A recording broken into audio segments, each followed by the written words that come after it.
Você já fez alguma experiência da presença, da glória de Deus, dessa Shekinah? Vamos falar um pouquinho sobre isso na palavra de hoje.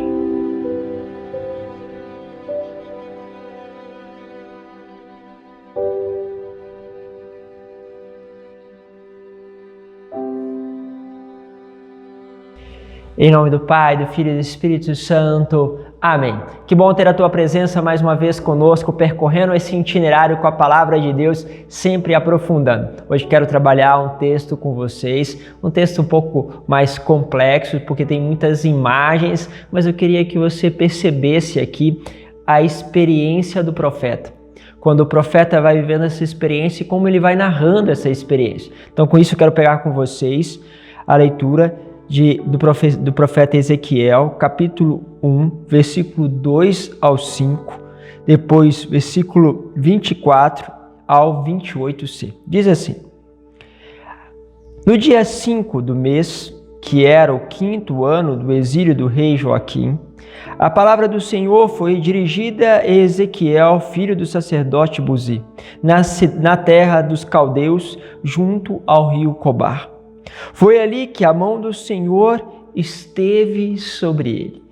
Foi ali que a mão do Senhor esteve sobre ele. Ou seja, havia uma graça, uma bênção. Quantas vezes nós percebemos que nós somos envolvidos por uma presença? Quantas vezes ao entrar num lugar, ao entrar numa igreja, entrar diante do Santíssimo, nós nos percebemos envolvidos por uma presença que é como se a mão de Deus se colocasse sobre nós. Ou seja, fosse declarado sobre nós uma bênção. E aqui está uma diferença. Quando nós percebemos esta graça, este movimento, você vai reparar que não é tanto um esforço, não é tanto um resultado das suas orações ou da consequência de algo que você fez para o Senhor. Não há aqui vamos dizer assim, um Senhor que está pagando o teu esforço. Simplesmente há um ato de graça do Senhor que estabelece sobre a sua vida. E sim, assim acontece com o profeta Ezequiel.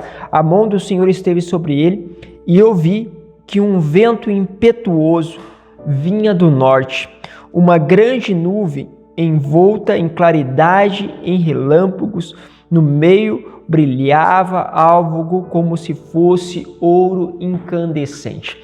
Então são imagens, né? E é interessante nós pegarmos as imagens porque, por exemplo, a nuvem ela é muito usada na experiência de Deus. Você vai ver muitas imagens de Nossa Senhora vindo sobre a nuvem.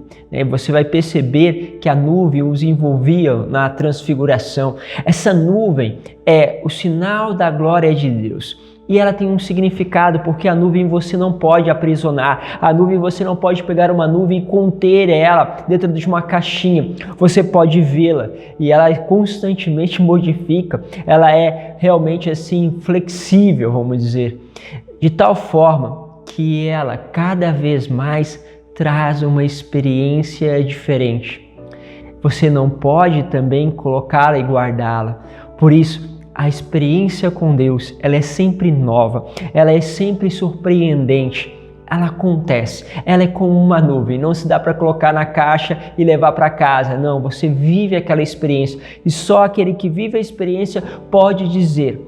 Santa Teresa, e muitas vezes no seu livro, ela vai falar assim, olha, estou dizendo isso, o que parece desatino, parece loucura, mas para aqueles que viveram essa experiência, saberão o que eu estou dizendo. Ou seja, tem coisas que só quem viveu pode saber o que está sendo falado.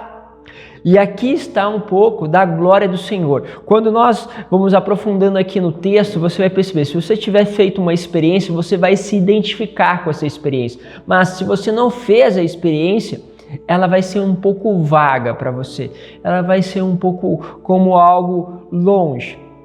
E o que quer dizer tudo isso? Olha, Deus dá a experiência a todos nós de uma certa maneira, mas nós não podemos determinar os tempos, mas nós precisamos estar abertos a essa experiência. Então, essa experiência é como um vento que sopra, ele vem de algum lugar para outro lugar, ele te leva, Então você não sabe de onde vem nem para onde vai.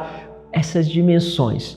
Ou seja, pode até ter uma noção que ele vem do norte, pode ter uma noção que ele veio do momento de oração, daquele momento de poder estar mais na contemplação, mas você não sabe realmente se toda a procedência vem de algum aspecto específico, porque você não pode reproduzi-lo. Se você soubesse, você poderia reproduzi-lo, mas você não consegue. E aí ele falava o seguinte, dos relâmpagos, que era muito comum nas manifestações, por exemplo, do Senhor a Moisés, porque é luz que corta, é luz que entra. Há uma luz tão forte, né? Os místicos vão falando que a experiência de Deus é como uma luz que penetra dentro de nós e ela começa então a trazer claridade, clareza para coisas que você nunca se atentou. Quando as pessoas ouviam, por exemplo, Santo Inácio, ele ainda não era formado em teologia, ficavam surpreendentes, mas como esse homem sabe todas essas coisas? Não é formado, não fez teologia? Uma luz, na própria experiência mística, se abre. Santa Catarina de Sena, praticamente analfabeta, experiências profundas com Deus e uma sabedoria que a tornou doutora da Igreja. Luz, Santa Teresa d'Ávila, Santa Teresinha, São Francisco, São Domingo Guzmão. Olha só, você vai percebendo a luz, a graça vai entrando. E aí você vai percebendo que diante disso o autor ele não consegue expressar mais. Porque quando você entra na presença do Senhor, tudo que você começa a dizer dessa experiência é tudo algo que é parecido, mas não é. Porque você não consegue mais expressar em palavras humanas. Aí você vai ouvir ele dizer o seguinte, ó, no meio brilhava algo como se fosse o ouro incandescente. O centro parecia a figura de 4 seres vivos, né? E, geralmente quando aparecem as 4 figuras estão se dirigindo a uma iluminação quanto aos evangelhos, né? Ou seja, quanto aos evangelistas. Estes eram os seus aspectos. Cada um tinha uma figura de homem. Eu ouvi o rumor de asas e era como um estrondo de muitas águas. Ele não sabia falar o que é, mas parecia muitas águas, como a voz do Todo-Poderoso. Quando se moviam eram ruídos, era como um barulho de um acampamento. Quando paravam, eles deixavam pender as asas. O ruído vinha de cima do firmamento, que estava sobre as suas cabeças. Acima do firmamento, ou seja, desses homens, dessas cabeças, havia algo parecido, porque também não consegue dizer o que é, com a safira. Uma espécie de trono, porque também não consegue dizer que trono é esse. E sobre essa espécie de trono, bem no alto, uma figura com aparência humana. E eu vi como que um brilho de ouro, porque também, mais uma vez, ele não sabe expressar, envolvendo essa figura como se fosse fogo, mas não era fogo.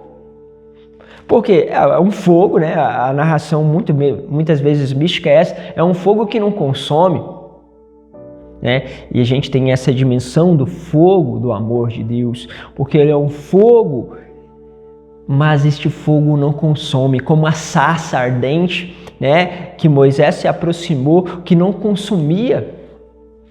Entende? A experiência, ela vai entrando nesta mística e ela começa a ter dificuldade de ser falada. E por isso vai se falando mais ou menos, mas para aqueles que fizeram a experiência, eles conseguem entender o que esta pessoa está dizendo, porque ele fez aquela experiência, ele sabe dizer, ele sabe ao menos falar assim, é isso.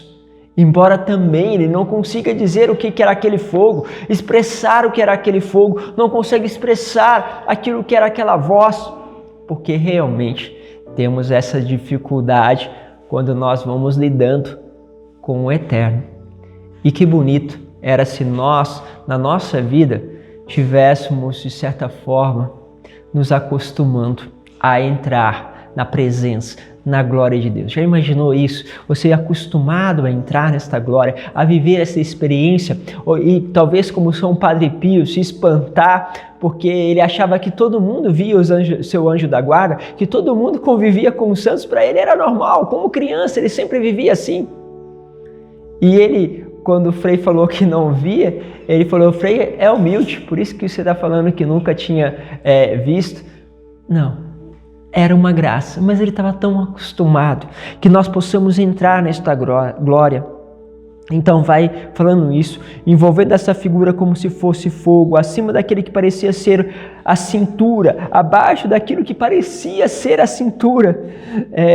Via algo como fogo, em volta um círculo luminoso, e esse círculo luminoso tinha o mesmo aspecto do arco-íris, ou seja, da aliança, da lembrança que Deus está sempre sobre a aliança que Deus fez a você, ela permanece, ele vive, ele olha para esta aliança e diante do seu trono contempla a aliança, mesmo nas nossas infidelidades. Por isso, ele vai continuando, que se formam as nuvens em dias de chuva. Tal era a aparência visível da glória do Senhor, e ao vê-la, caí com o rosto no chão. Ou seja, me prostrei diante da glória do Senhor. E quem vai entrando nessa glória tem essa atitude. É um deslumbrar-se, é um olhar para Deus, e de tal forma que esta glória vive dentro de nós, diante de nós, e não nos cabe somente reconhecer e prostrar diante desta presença. Deus vos abençoe e nos leve cada vez mais a experimentar da sua glória. Pai, Filho e Espírito Santo. Amém.